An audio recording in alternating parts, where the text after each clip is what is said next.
you have to have compassion for yourself if you're reaching for the chunky monkey after something terrible has happened. But then at a certain point, it becomes necessary, if you're going to heal from the trauma, to begin to reverse some of those dietary choices. Welcome to the Doctor's Pharmacy. This is Dr. Mark Hyman, and this is Doctor's Pharmacy with an F, F-A-R-M-A-C-Y, a place for conversations that matter. And today's conversation, I think, is going to matter to a lot of people because it's about trauma, and it's with one of the most extraordinary men I've ever met, who's been a friend for over 20 years, who I first met when he was the chairman of the Commission on Complementary and Alternative Medicine under President Clinton, where I actually was a very green doctor testifying about the benefits of functional medicine way back when. And Jim has been an inspiration to me ever since, because he's one of the guys who, when there's trouble, he doesn't run away. He goes right towards it. He's like the firefighter who goes into the burning building. When everybody's running out, he's running in. And he's done some extraordinary work, particularly around trauma.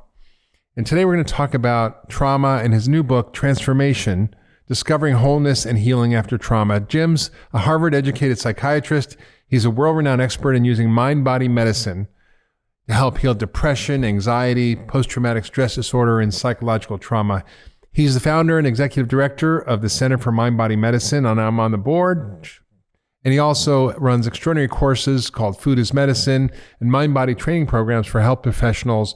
And he's just an extraordinary guy. He's created really groundbreaking programs for doctors, for medical students, and health professionals. He's created programs for helping people with cancer, depression, and chronic illness.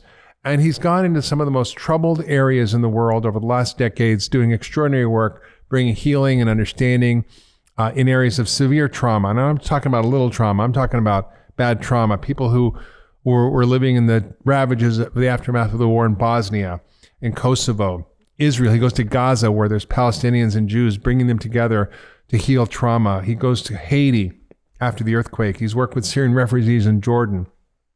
He's gone into post 9/11 New York and dealt with the trauma of survivors of that. And he's also gone into Katrina, where in Louisiana, where Katrina was really devastating to that community. He's also gone to the Pine Ridge Reservation and worked with Native Americans, where suicide rates were off the chart in youth, and has dramatically reduced that. He's worked with veterans in the military. He's published papers on his work in major journals. And he's also the author of a great book called Unstuck, Your Guide to the 7-Stage Journey Out of Depression. So Jim, welcome to the Doctor's Pharmacy. Thank you, Mark, and thank you for that introduction too. It's great to be here and to be with you. Yeah, well, Jim, your work is pretty important, and you've taken on something that very few people really have had luck with. Trauma is extraordinarily common. In your book, you talk about the fact that 60% of adults have experienced trauma in their life, that 1 in 4 kids have experienced abuse, and that in this society, we're seeing the effects of that, the opioid epidemic, the increasing rates of depression, anxiety, the post-traumatic stress disorder, the violence, the mental illness, the shootings. I mean, it's just devastating to our society, and the conflict we experience as a result of it is one of those things that is just really troubling to me. And also, it's troubling to the medical profession because we don't have a real clear pathway to fix it.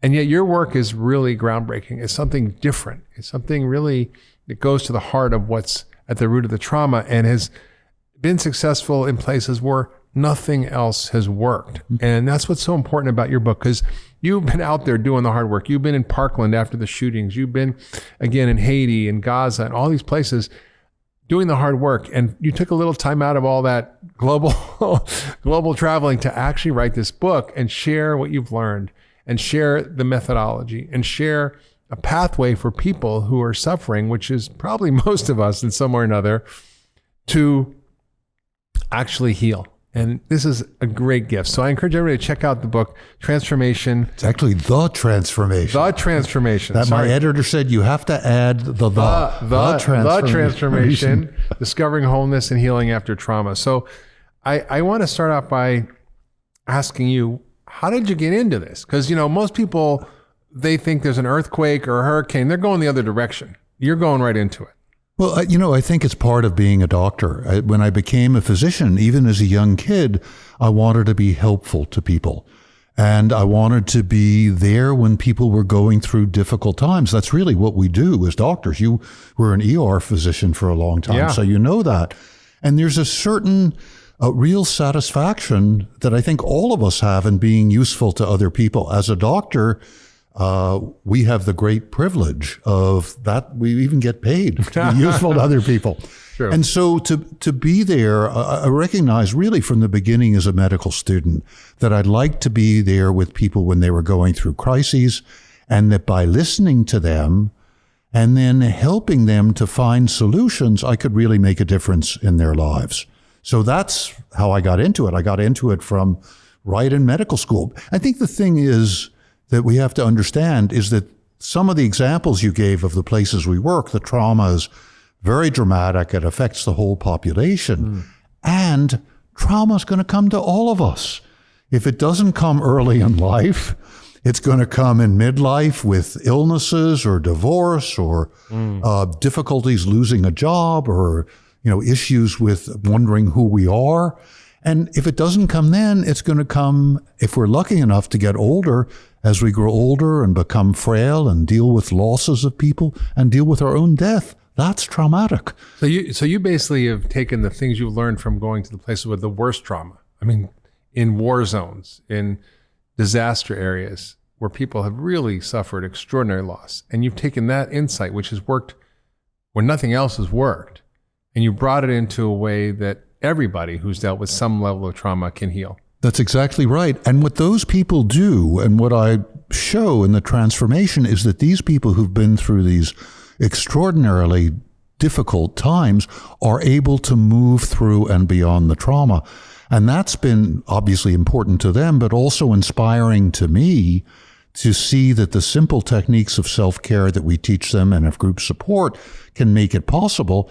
And I hope it will be inspiring to other people, because I'm constantly amazed at what human beings are capable of in terms of helping and healing themselves and reaching out to others. It's so true. And you're a Harvard-trained psychiatrist. You worked at the National Institutes of Mental Health. Your tools you got were medication and talk therapy. And while talk therapy can be helpful and medication can be helpful sometimes, you found that they really weren't enough.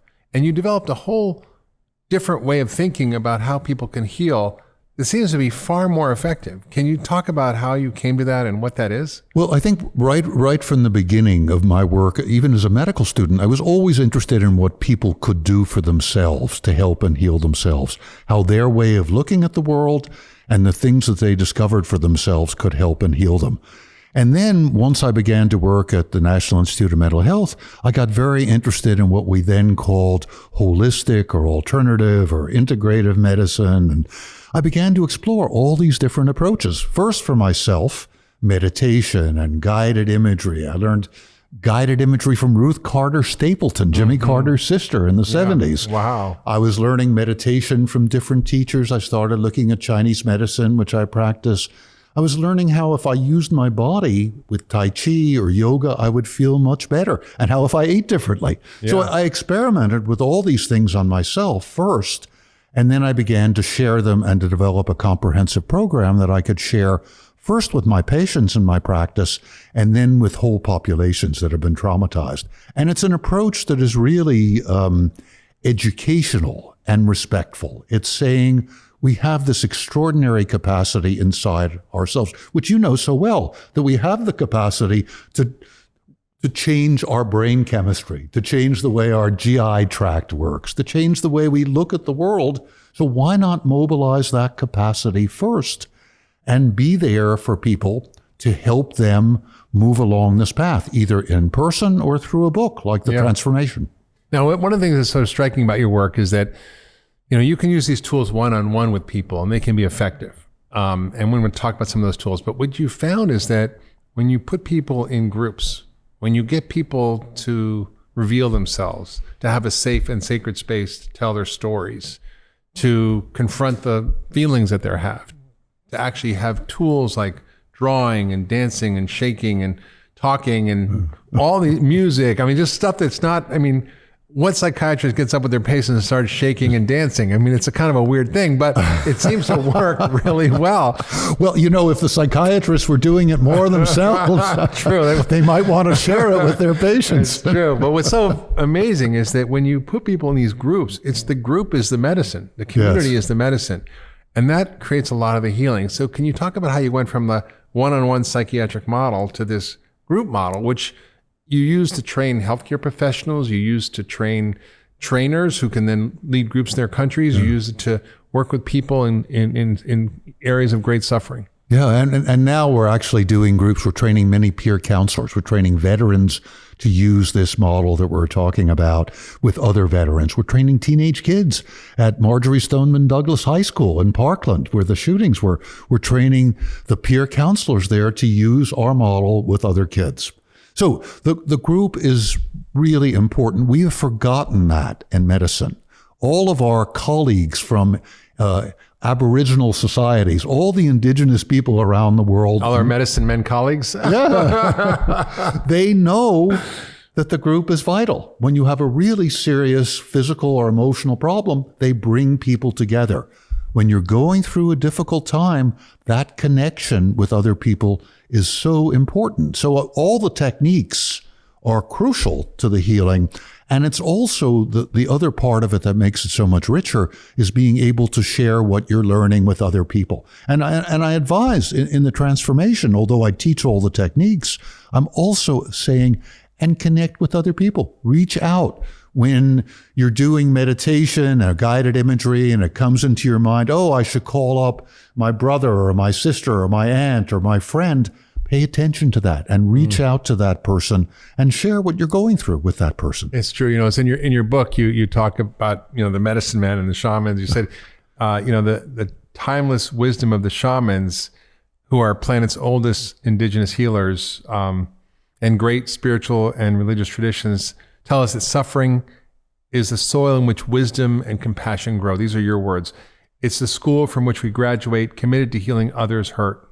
And you also say that recent scientific evidence bears this out. And so we tend to shy away from suffering. We tend to be afraid of suffering. We tend to kind of try to push the pain down or look away. But in a way, it's the pathway to compassion, awakening, fulfillment. It is healing. Yes, that comes both out of traditional wisdom, also comes out of my own experience. It's not that I'm choosing to suffer. Yeah. And when I have... we're Jewish. It's part of the thing. Just, it's in our DNA. That could be. But even if you're not Jewish, it's going to come whether you, no matter what your religious persuasion, it's going to come.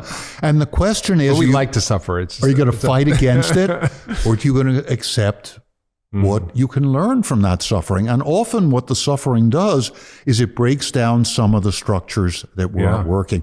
And it almost always, if you're willing to pay attention, opens your heart, because your own suffering makes you much more tender toward other people who are also suffering. Yeah, it's true. 25 years ago when I got very sick from mercury poisoning, I had chronic fatigue. I could barely function. I was so ill. And in that process, I began to understand, what other people suffer from. And it allowed me to be a much better doctor, because when people came in complaining of all this weird stuff, I didn't think, they were crazy. I thought, wow, they're really suffering. And it's my job to figure it out and to, make it safe for them to tell their story and to give them a path to heal. And for me, as a physician, I really wanted to heal myself, but also it drove me to learn as much as I could about how to heal my patients. Yes, it's beautiful. And that should be in some way part of every physician's education. I think one of the problems for physicians is they try to hold themselves back from the suffering. We need to experience our own suffering so we can be present with other people when they're going through really difficult times. Yeah, it's true. And historically, shamans and medicine men usually came out of some trauma. Exactly. They went through some horrible experience that then led them to have this awakening and be able to be healers. And if they didn't have it on their own, the shaman who picked out a young person who might be appropriate to be the next shaman would create some kind of ordeal so they could really discover who they are, what's possible for them. So let's go into what is trauma and what are people experiencing and how is it the same or different than post-traumatic stress or PTSD? Well, trauma is a Greek word, first of all, and it means injury to the body, mind, or spirit. Post-traumatic stress disorder is a diagnosis in the Psychiatric Diagnostic and Statistical Manual, and it consists of a whole constellation of symptoms. As I said, everybody is going to experience trauma sooner or later, and the transformation is written for everybody. Included in that group are the percentage of people who experience what can be diagnosed as post-traumatic stress disorder. So after something has happened that is devastating to them in some way, and what that something is different for different people, they manifest a whole bunch of symptoms, including anxiety, agitation, difficulty focusing, irritability. That's one set of symptoms. They become preoccupied with what happened to them before. They have nightmares and flashbacks of what happened. Panic attacks are part of the first set. Yeah. If you think about trauma and post-traumatic stress disorder, what you have in post-traumatic stress disorder is a prolongation of responses that are potentially life-saving, but that are meant to be turned on quickly and turned off quickly. So the fight or flight response. Yeah. We all need the fight or flight response to deal with threatening situations. But if it goes on, if after the traumatic event, your heartbeat is still going fast, your blood pressure's up, your muscles are tense, what's going to happen is you're going to get irritable. You're not going to focus well. You're not going to sleep well. You're going to be sort of aggressive and fearful all the time. That's because fight or flight's continuing. Another set of symptoms that happens when we're traumatized seriously is what's called the freeze response. When we shut down, and that's shaped by another part of the autonomic nervous system. Fight or flight is what's called, as you well know, the sympathetic nervous system. The freeze response comes out of the oldest part of the parasympathetic nervous system. So when we're completely overwhelmed, for example, if there's an assault or we're in the middle of a war or there's a hurricane and we can't leave our homes and we can't get away, we tend to shut down and withdraw and close ourselves off and resist the situation that's going on. That can be helpful in the immediate situation because we put out endorphins, it numbs our pain. We don't have to deal with the full psychological impact. But if that continues for weeks and months, we become somebody who's kind of a shut-in. Shut in, yeah, exactly. Shut in. Our bodies shut down. We don't trust other people. We can't connect. And that's because parts of our brain that make it possible to connect with other people have shut down. So literally is not only a psychological problem, it's a biological problem. Absolutely. There are major biological changes that come with trauma. And with post-traumatic stress disorder, those changes continue. And they make us the part of the diagnosis that we're no longer functional the way that we were. So when I see the kids, you mentioned Gaza, the kids in Gaza after a war, they can't concentrate in school. They're just, kids who are A students start to fail in school. Same thing is happening. This is not just the Palestinian kids in the south of Israel where rockets are coming from Gaza. Many of those kids are in the same kind of situation after the war's over. So it's an ongoing biological problem. And what we have is hyperstimulation of the parts of our brain that are responsible. The amygdala is one of the parts of the brain and the emotional brain responsible for fear and anger. And a subduing of the parts of our brain, for example, in the frontal part of our cerebral cortex, parts that are responsible for good judgment and self-awareness and compassion. Function, right? Yeah, and they shut down. So you're irritable, you're angry, you're fearful, and you can't think straight. It's a very difficult situation to be in. And it's not that you're a bad person. It's not that even though it's diagnosed as a disorder, it's not like you've got a disease that's going to go on and on and on. It's like a broken record, like it just skips. Exactly. So you get initially a scratch, and then you just stay in that loop. And your methodology helps people break that loop. And the transformation, the book is really a pathway for people to start to break that loop. Exactly. And one of the central parts of that, you're right, you're stuck in the past. It's as if The war is long over. The assault is over. Somebody who died a couple of years ago, but it's still as if you're there in that moment. You're stuck in that previous moment. Mm-hmm. And you're worried also that it's going to happen again. Mm-hmm. So you're stuck between the past that you can't do anything about and the future that you can't do anything about. And a major part and a beginning part of the work we do is bringing people into the present.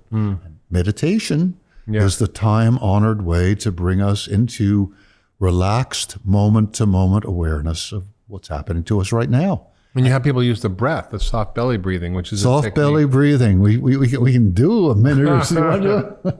We can teach. This is the techniques. I was doing a workshop with a number of traumatized people this weekend, and somebody said to me, as I was teaching many techniques, she said, this is not always easy. I said, no, it's not always easy, but it is simple. Right. And soft belly breathing is just, as you know, because we've done it together, it's just simply sitting quietly and closing your eyes and breathing in through your nose and out through your mouth. Don't close your eyes if you're driving. With your belly soft and relaxed. Don't do this while you're driving. And just breathing deeply in through the nose, out through the mouth with the belly soft and relaxed. And focusing, this is technically a concentrative meditation.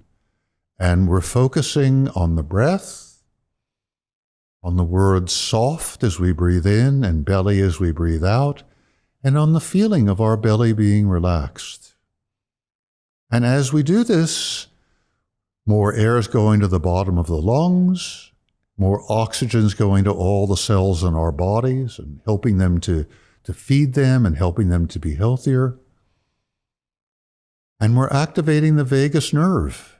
VAGUS means wandering in Latin. Not Las Vegas, but what's that? Not the Las Vegas nerve. Not the Las Vegas nerve, the VAGUS. And that nerve is the antidote to the fight or flight response. Mm-hmm. And it quiets activity in the amygdala, the center of fear and anger in the brain. So you have pathways to actually access different parts of your brain, and these are the techniques you teach, and they really work. Exactly. It's all grounded in our biology. And there's a lot of great science behind this. Yeah, the science now is showing that meditation, simple techniques like soft belly, can not only help the brain to function better and more effectively and help us to integrate parts of the brain like the left and right hemisphere that have been disrupted with trauma, but also we can build new brain tissue. We can decrease the amount of not only activity, but tissue in the amygdala, the fear and anger center. We can increase the amount of brain tissue in the hippocampus, which is responsible for memory and modulating the stress response. And we can increase brain tissue in the frontal cortex in those areas responsible for self-awareness and judgment and compassion. You literally can grow new brain in the right spots, and you can calm down brain that's overactive in the wrong spots. Exactly. It's unbelievable. Exactly. And there's lots of science. There was research done at Harvard, Sarah Lazar, Britta Holtzel, research done at University of California, San Francisco. More and more. Look, if meditation were patentable and profitable, every physician on the planet would be prescribing it for every patient who walked in their door. It works so well. I mean, for me, it's been transformational. We've had many podcasts about this, but it's like, right up there is food is medicine, meditation is medicine. Exactly. And it is, and it should be basic. And don't wait for your physician to prescribe it. Hopefully more physicians are learning, but it's there, it's free, it's available to everybody. So true. Now, you talked about the biological effects of trauma, but what's really frightening to me is some of the new data about the epigenetic changes that happen, which is generational effects of trauma. So if your grandmother had trauma, that trauma can get transmitted as marks in your genes that can affect your biology, which is pretty mind-blowing, but also frightening. It is scary. That's the bad news, if you will. The first thing about those epigenetic changes, and the changes are not, it's not like the biological mutations caused by X-rays. Right. These are changes. It's not a mutation. It's just a tag that it regulates whether your genes are turned on or off. Exactly. And the ones that we're particularly concerned about are the ones that help us deal with stress, that get turned off by trauma. And yes, that does get transmitted from generation to generation. We've seen that in animal experiments and in studies also, Rachel Yehuda's studies of Holocaust survivors. Yeah. And those grandchildren, even when they're separated, this is not a social, interpersonal transmission. It's a deep biological transmission. Yeah. So that's the bad news. But the first thing is to become aware of the trauma that you're having and of some of the distress you're having. And particularly if you're having distress that you can't explain easily. For example, if you're always suspicious of other people, or if you're too easily rattled in situations, then it is possible that trauma may come either from historical trauma, that is the trauma that people have experienced socially that's transmitted, or it may be coming from these epigenetic changes. So it's important to become aware of that possibility. The techniques that we're talking about, the techniques that I describe in the transformation, can reverse those epigenetic changes. And research is coming out now, for example, on the effects of meditation in reversing those epigenetic changes. So the bad news, if your ancestors were traumatized or slaves, it's going to get transmitted. The good news is you can fix that. Exactly. That's amazing. That's amazing. Now, there are two common and dangerous misconceptions that you talk about in your book about trauma. What are they? Well, the first is the trauma just comes to those other people, that it comes to people who've been in a war or people who've had the most brutal and callous childhoods. Well, it does come to those people. And as I said a little bit ago, it comes to all of us. It comes to all of us sooner or later. So it's not. So if you're not traumatized yet, just wait and you will be.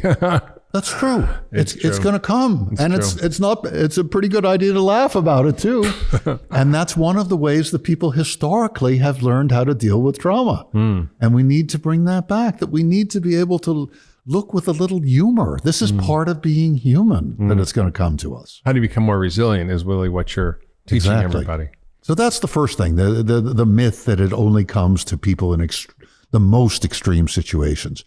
The other is that if it comes and it happens to you, it's going to be there for your whole life. You're going to need constant treatment for it. And that's that it's not treatable, really, that you can manage it. That's right. Which is utterly untrue. That what we've seen again and again using the methods that I describe in the transformation is people with frank post-traumatic stress disorder, diagnosable by the Harvard trauma scale, by other trauma scales, that those people in the course of working with us and learning the techniques in the transformation are able to shed that diagnosis. They no longer have PTSD.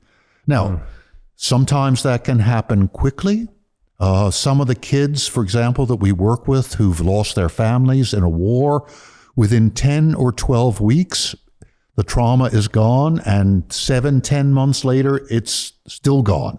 And they're really extraordinary. They're quite resilient. They've had good childhoods. So even though they've suffered terrible losses, the death of family members, destruction of homes, they're really not only back to normal, they're in better shape in many ways than they were before the trauma happened. Other people, those of us who've been seriously traumatized early in childhood, who've had, ongoing, really difficult issues, it's going to take longer. And I think it's a question of being patient. But the same methods can work whether the trauma came early and was overwhelming or whether it came more recently in our lives. What's sort of interesting about your work is that, you've had to go out there and get it funded through philanthropy and support. You've maybe got a few grants, but, if it were a prescription pill and it worked as well as this, it would be a multi-billion-dollar blockbuster. Yes, it would.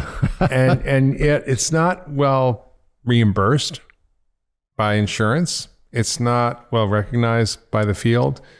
And yet the traditional treatments we have are not effective. They're just not. You can give people drugs to manage anxiety and antidepressants and anti-anxiety drugs. You can do therapy. But unless you understand that this is a different kind of thing that needs a different approach, it's hard to solve.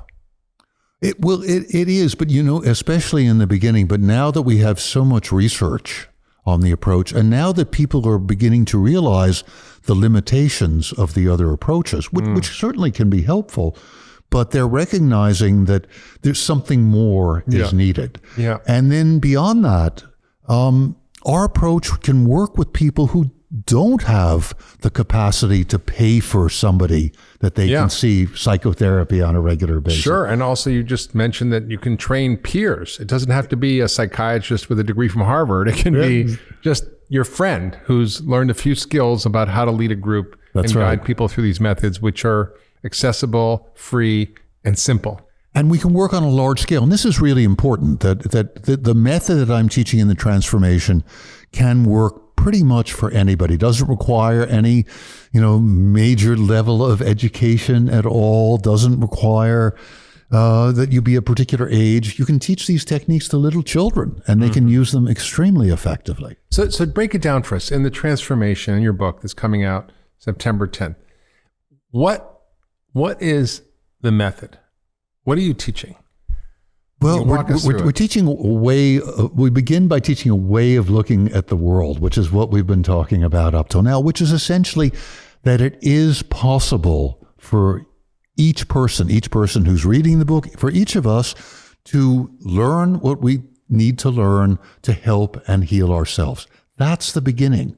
And so I tell some stories in the beginning of people who have done precisely that. So that's the first thing, that you have to believe it's possible. Yeah. And that you don't have to have, years of psychotherapy, and you don't have to have lots of pills to do it. That for most people, perhaps not everybody, but for most people, this is the fundamental method. And that's what I'm presenting. So that's the first thing. The second thing is that the method teaches you by your own experience. So we did soft belly breathing, and I don't know about you, but even doing that for a minute, I felt relaxed. I was like, I'm not stressed anymore doing the podcast. I can just chill. So if you do that for 5 or 10 minutes, you don't need me to convince you that it makes a difference. So right from the beginning, I'm using techniques that people can. Yes, there's scientific evidence, and people should look at the scientific evidence, but they experience it. So the first one we use is the soft belly breathing.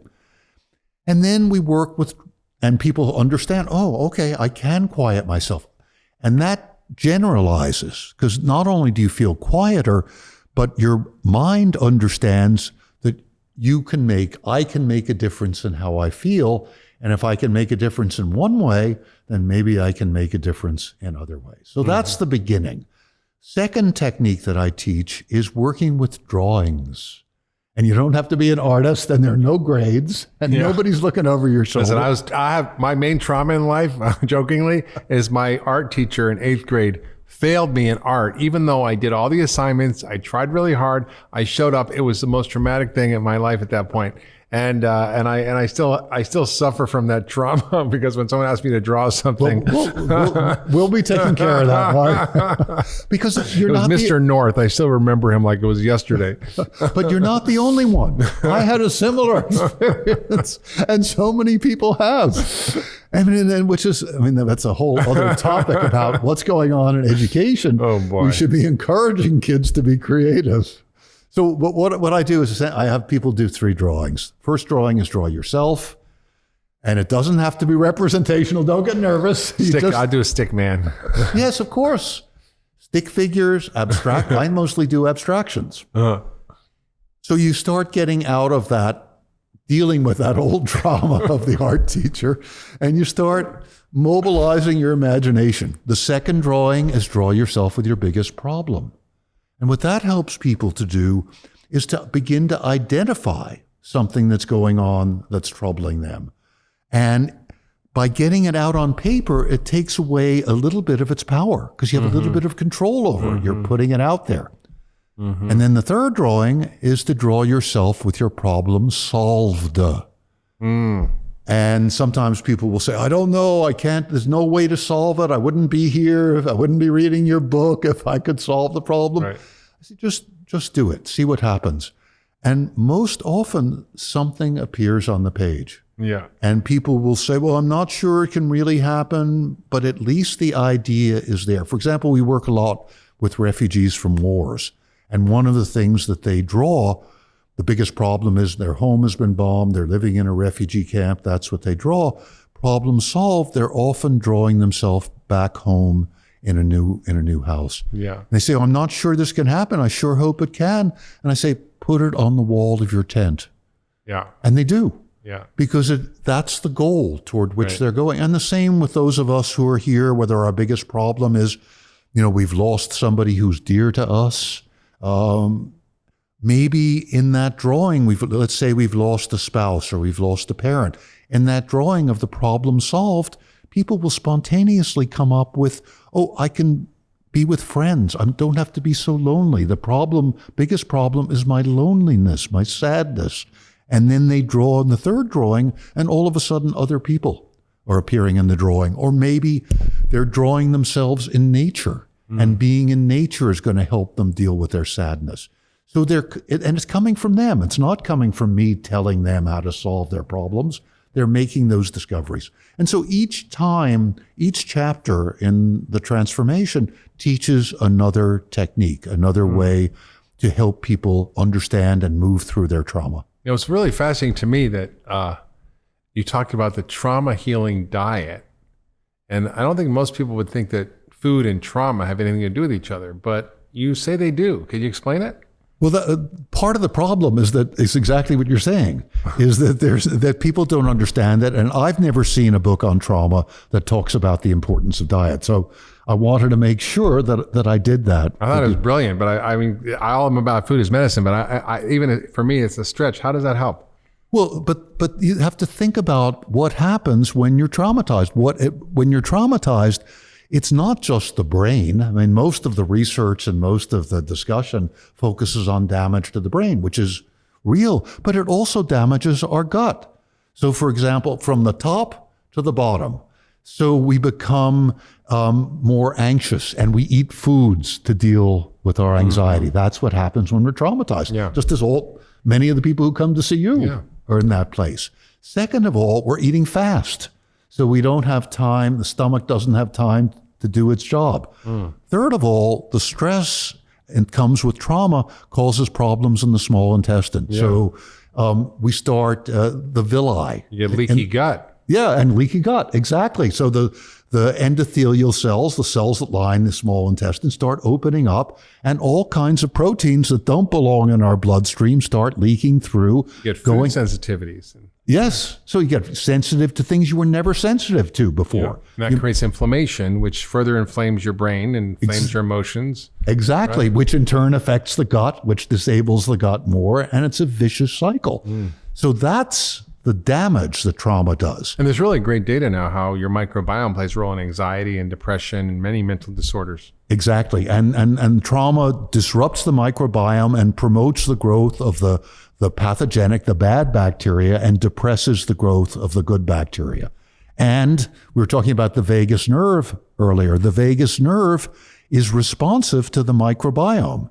So if the microbiome, the bacteria in the gut, is disturbed, then it's going to affect the vagus nerve, which is not going to be sending the same positive, creative, brain-stimulating signals back to the hippocampus and the frontal cortex that it should be sending. So the gut is having a major effect on the brain.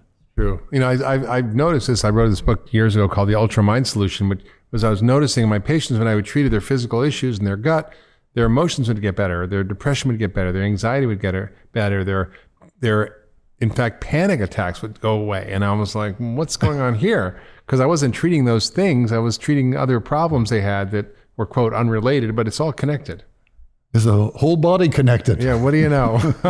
Maybe we should start something called functional medicine, yes. Where it connects the dots. But this is yes, of course. And this is the ancient understanding that we're reviving in the light of modern science. Yeah, it's true. It's so true.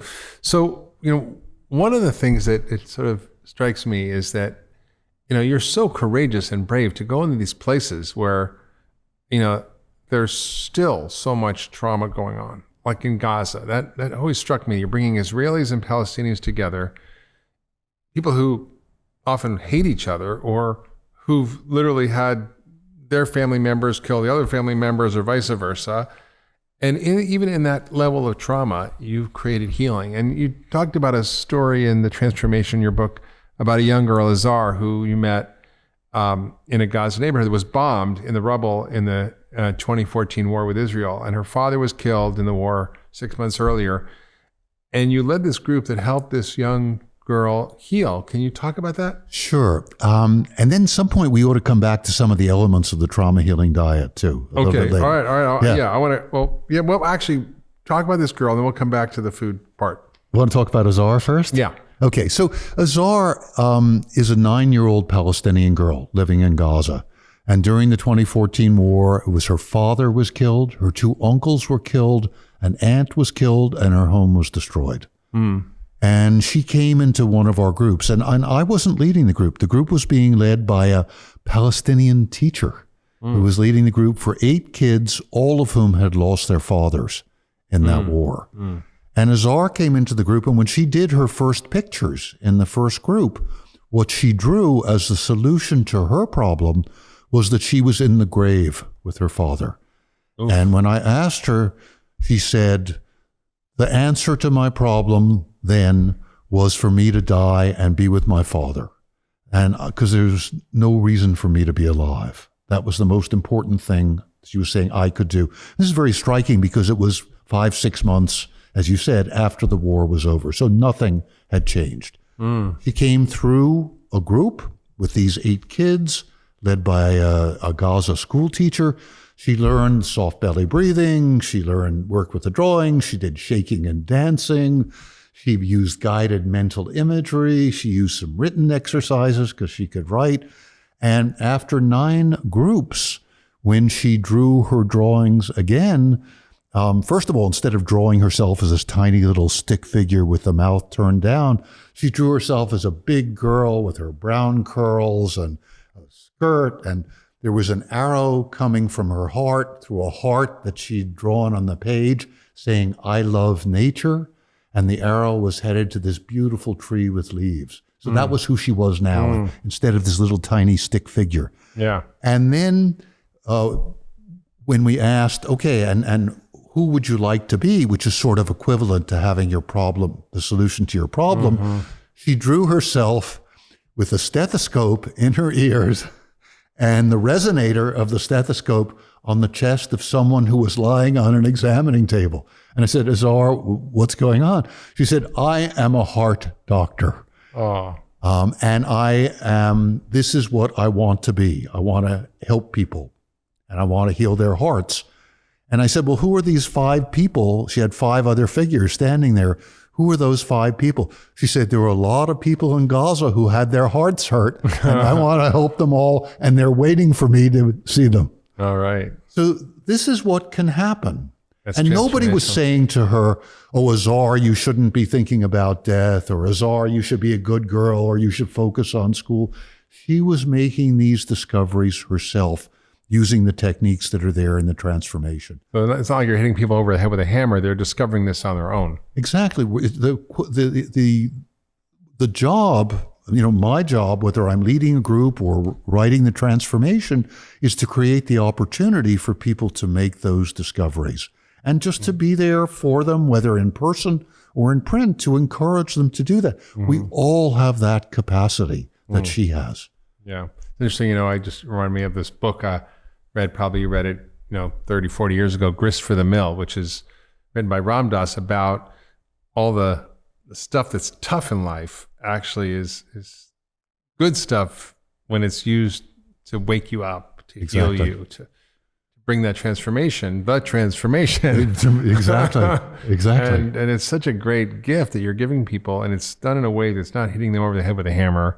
It allows them to do this through this process of self-discovery. It's done in community, which in a way being witnessed and witnessing is a powerful, powerful way of creating healing. Yes, exactly. Okay, so let's go back to the trauma healing diet because, we talked about it in general, but what can you eat to help your trauma? Well, most of what you can eat are exactly the things that you and other people who are doing functional medicine are teaching. I mean, it's really it's not ding dongs and cupcakes and. Well, that's what we go. That's important because that's what we go to when we're traumatized. Yeah. Comfort food. We go to the ding dongs, the cupcakes, the macs and cheese, the pint of ice cream. Yeah. And Chunky Monkey, that's my go-to. And there's a reason for it. Because it lowers the level of our stress hormones immediately. It increases the levels of dopamine and serotonin, increases endorphins. So we feel momentary pleasure. I'm sorry? Momentary pleasure. Exactly. And we feel better for a while. The problem is that after a while, all those effects get reversed. So you have to have compassion for yourself if you're reaching for the chunky monkey after something terrible has happened. But then at a certain point, it becomes necessary, if you're going to heal from the trauma, to begin to reverse some of those dietary choices. And essentially, the rules are very simple. The first rule, I would say, or the kind of secret sauce in this new diet, is mindful eating. Eating slowly, paying attention to how things taste, paying attention to the food choices you really want to make once you've cleaned up your diet a little bit. That's working on what the researchers call the cephalic phase of digestion, the brain, our mind. Yeah. So we need to approach food a bit differently, slow down instead of just putting it in. Eating unconsciously. Exactly. Eating unconscious, which is what we do. And especially when we're traumatized, we reach for that comfort food. So eating whole foods, eating organic food, eating much more fiber. We want to nourish the microbiome that I suggest in addition to fermented foods, all the things that you would suggest to patients who are dealing with chronic conditions, I would say are even more important when people have been seriously traumatized because, as we were saying earlier, the gut is leaking. You heal the gut, you heal the brain. Exactly. So, for example, I really recommend the importance of fermented foods. I also suggest that people take probiotics for several months while they're dealing with trauma. Shifting the kind of protein that they eat. Obviously, eating much more fish and much less red meat, which is pro-inflammatory. Yeah. Also suggest supplementary omega-3, supplementary fish oil, because that's important for brain healing and gut healing as well.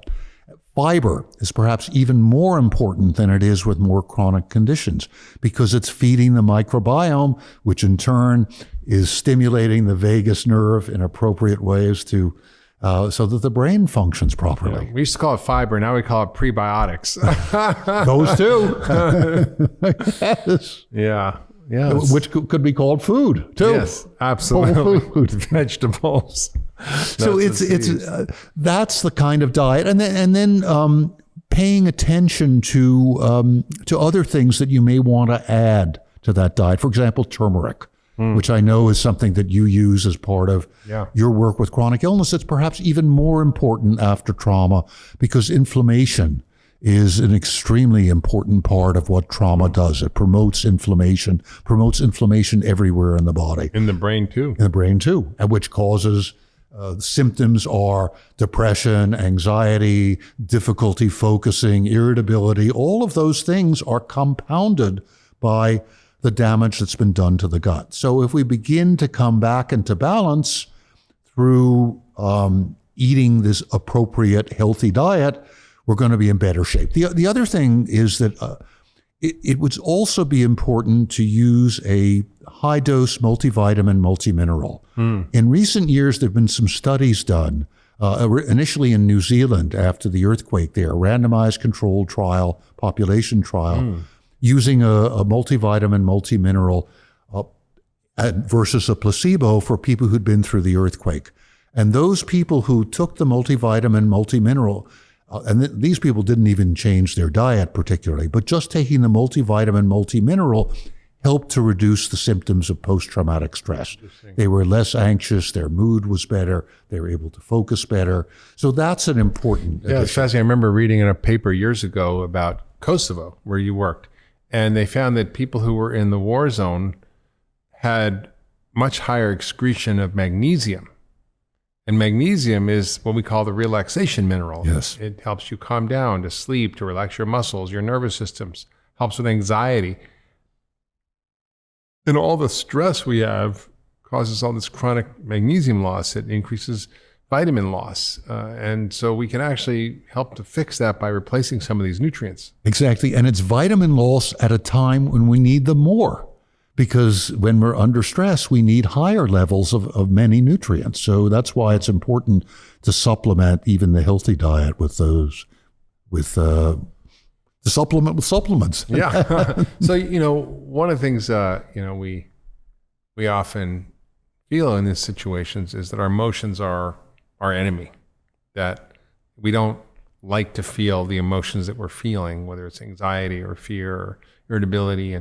And we actually have a negative relationship, but you talk about this concept of befriending your emotions and how important that is in making them your partners in healing trauma.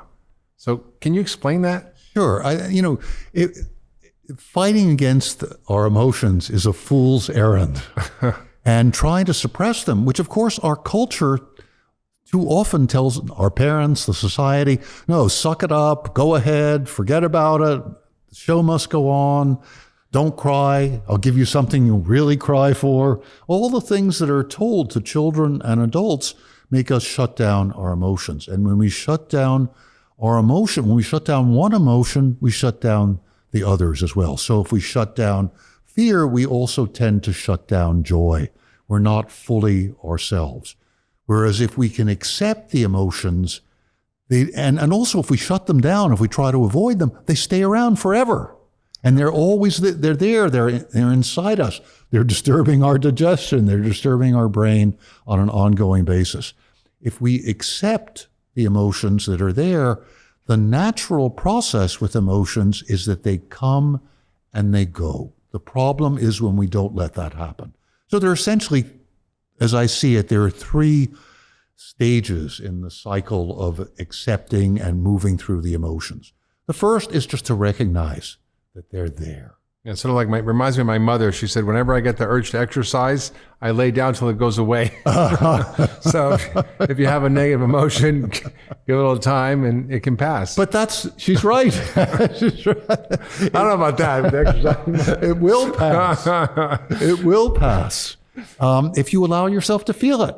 I think, even in the research that was done long ago on supposedly correlating the anger of the type A personality with heart disease. Well, it really wasn't the anger so much. It was the resentment. It was the anger that was held inside and you couldn't let go and you were feeling it all the time. If you just get angry and you hit a punching bag for a while, it's going to go. Right. So acceptance, relaxation. So techniques like soft belly, you're feeling something, relax, be aware of it, or you're doing shaking and dancing. You're loosening up your body and you're noticing the emotions come up. Let them come and let them go. And then expressing the emotion, whether you're expressing it physically. And if you're a really angry person, it's great to hit a punching bag. It's great to hit pillows, to get the anger out.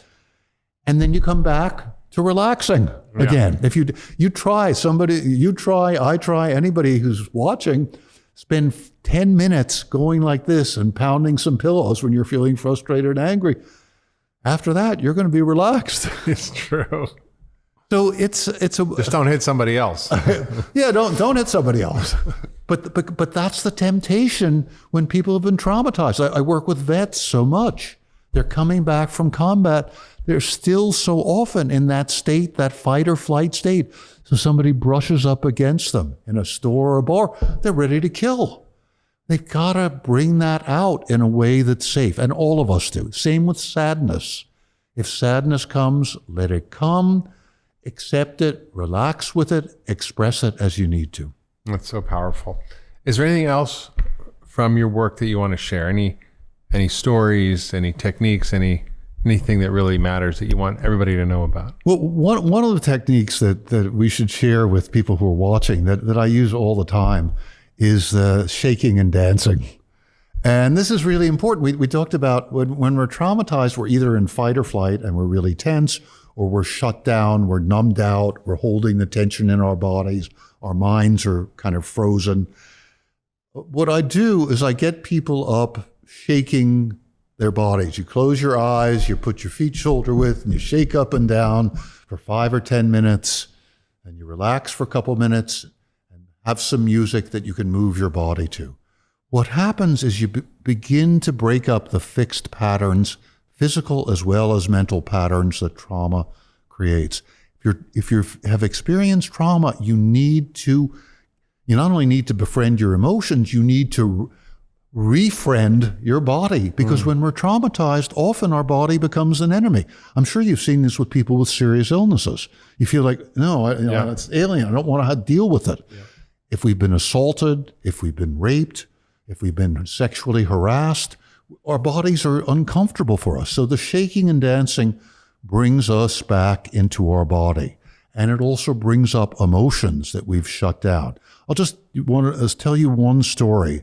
This is working in Haiti after about a year where you were, and I was early on in the earthquake. And working there a year afterwards, we did a workshop with nursing students. And there were 90 nursing students who were killed in the earthquake. I remember I was at the hospital, and literally the memory is still in my mind, where the nursing building was collapsed. And as you walked by, you could smell the decomposing bodies. It was one of the most horrific things I'd ever experienced. And it's still in my nervous system. I actually, just an aside, after I went to Haiti and I came back, because I was there literally a few days right after the earthquake, in the worst of it. And when I came back, I had full-blown PTSD. I had trouble sleeping. I had sort of a sense of lack of connection to reality. I just couldn't understand what people were doing, living their normal lives when that trauma was going on. I was angry. It was very, very tough. Well, a lot of our work is with people who are doing the kind of work that you're doing. We're working with the caregivers, with the healers, with the physicians, the nurses, the aid workers, to help them deal with that, because it's understandable. That does happen. And it doesn't just happen in a place like Haiti. If you're dealing with somebody in your family who's got a life-threatening illness, that's traumatic. And often just dealing with the hospital system can be traumatizing as well. We need to recognize that by being in that world of illness, caring about people, that we're also going to be traumatized. The nursing students, 90 of them died in the earthquake. I was doing a workshop for 100 nursing students. And these are 17, 18, 19-year-old girls. And I was with them, teaching them soft belly breathing. We did some guided imagery to help them imagine some change. And then I got them up shaking and dancing. And within 3 minutes of shaking, half the girls were weeping, crying. Really, you could hear them. And then when we were doing the dancing, girls were crying, girls were laughing, girls were dancing. Always afterwards, I say to people, what happened? Tell me what went on. What was it like for you? Any concerns, any difficulties? And for people reading the transformation, I suggest every time you do one of these techniques or use one of these tools, that you take some time to write down what happened, to put it down in a journal, so you have it there, and take some time to just sit with what happened. So the girls were raising their hands and they're saying, Jim, this is the first time we've been able to cry. It's a year after the earthquake. We've had to be strong. We're nurses. We have to be strong for the little children, for our parents, for our grandparents. We haven't let ourselves cry. It was so good to cry. And then others said, and it was so good to laugh. This is literally the first time we've laughed in a year. And it's definitely the first time that we've danced. And we're girls. We like to dance. But we haven't danced. And this was so freeing for us. And then one of them stood up. She said, and Jim, we love Bob, because I was using Bob Marley's Three Little Birds, Everything Gonna Be All Right as the song. Yeah. She said, we love Bob, but we are Haitian girls and we have wonderful Haitian music. Right. So I said, okay, from now on, we'll use the Haitian music. Yeah. So if people are watching us and want to do shaking and dancing, say 5 minutes of shaking, and then a minute or two of just standing and relaxing, and then moving to some music, move to some music that's inspiring for you. Move to some music that's uplifting and upbeat for you. and see what happens. Oh, great. It's such a powerful thing. And you brought this to places not just like Haiti, but Parkland with these young kids who suffered the trauma of shooting. I mean, that's just almost unimaginable trauma for a young kid to be in that situation. It has been very, very difficult for not just for the kids who are there, for their teachers, for their parents, and for the whole community. I think this is an important point. Mm-hmm. When trauma comes the way it has to Parkland and to many communities in the United States, it doesn't just affect a small group of people. Everybody is affected. And so our work at the Center for Mind-Body Medicine, our work is with the whole community, not only with Marjorie Stoneman Douglas and the nearby middle school and the kids, teachers, and parents there, but we're doing our best, working with the superintendent of schools to work with the whole county. It's 270,000 kids, 30,000 employees just in the school system. Yeah. So this is really important to do. And I think for people who are watching this, aside from thinking about the work that we do, is to understand that what you're going through, that what all of us are going through is not so strange, mm-hmm. that other people are also experiencing either similar or other kinds of trauma, and that they're likely, if we share things with them, they're likely to understand what's going on with us. The other thing about Parkland that's important here for people to know, and especially people who are interested in their helping their children deal with stressful and traumatic situations. At Parkland, we're training peer counselors in the school, and Marjorie Stoneman Douglas. Last year, we trained 130 peer counselors to use the method in the transformation for themselves first, and then with the other kids. We're going to train more, and we're hoping to spread this whole peer counseling program as widely as we can. And I think that's beautiful, Jim. And I think one of the things that's underappreciated about your work is that it's not about you going and doing it to them. You enable them to do it with themselves. Exactly. And it is a model that I believe is a big part of the answer to some of the biggest problems we're facing in America today around chronic illness. And yes, you go into places where there's real trauma, but it also is the way people can heal from chronic disease by working together in groups and communities and helping. And that's what we're doing at Cleveland Clinic. We see dramatic results. And I think, honestly, this should be a mandatory part of all healthcare and medicine. I agree. It should be a mandatory part of care for others, and it needs to be mandatory for the all providers. Of us. Yeah. And that's what we're doing. We're doing that with the health system in Indianapolis, with Eskenazi Health. We're doing it with the VA now in Florida. But we've got to take care of ourselves. Yeah. And then we can teach other people how to do it. If we're not doing it for ourselves, how are we going to teach them? It's so true. Heal the healer. Well, Jim, thank you. This has been an extraordinary conversation. Your work is really inspiring. I'm committed to it. I believe in it. I've seen the benefits of it. Tell us, if people want to find out about your work in the Center for Mind-Body Medicine, where can they find you? It's cmbm.org, Center for Mind-Body Medicine. I'm not even sure what my website is. It's cmbm.org. But that's the center's website. Yeah, I got that. James Gordon, MD. You'll find him. And then I'm on Twitter, and I'm starting to get the word out. But the center is really getting the word out about the transformation, as well as getting the word out about the work that we do. And you run workshops. You just did one in Crepallo. You have one coming up in December, Healing Life's Inevitable Traumas. You work in populations around the country. You've got programs in Puerto Rico and dealing with the wildfire fallout in Sonoma County, the wellness programs in Broward County that you were just mentioning. So you've got so much work you're doing. It's such good work in the world, and you're trying to leave a mark by not just doing the work, but by teaching others how to do the work and scaling it up. Exactly. And we're very open to working with other communities. That's how we started working in Sonoma. We got invited. Same thing with Houston after the hurricane. We go where people want us to go, where we can really be of significant help. And we're open to receiving invitations.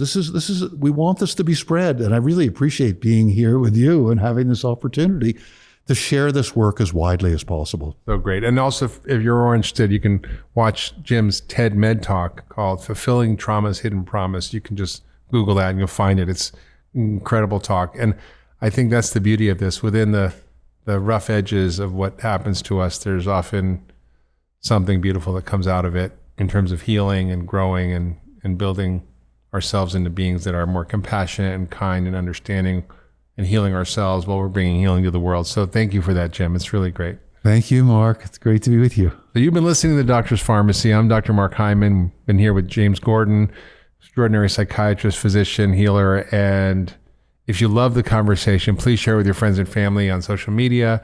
Leave a comment. We'd love to hear from you.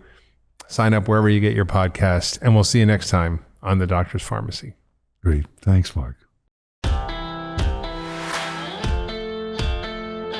Hi, everyone. It's Dr. Mark Hyman. So 2 quick things. Number 1, thanks so much for listening to this week's podcast. It really means a lot to me. If you love the podcast, I'd really appreciate you sharing with your friends and family. Second, I want to tell you about a brand new newsletter I started called Mark's Picks. Every week, I'm going to send out a list of a few things that I've been using to take my own health to the next level. This could be books, podcasts, research that I found, supplement recommendations, recipes, or even gadgets. I use a few of those. And if you'd like to get access to this free weekly list, all you have to do is visit drhyman.com/picks. That's drhyman.com/picks. I'll only email you once a week, I promise, and I'll never send you anything else besides my own recommendations. So just go to drhyman.com/picks, that's PICKS, to sign up free today.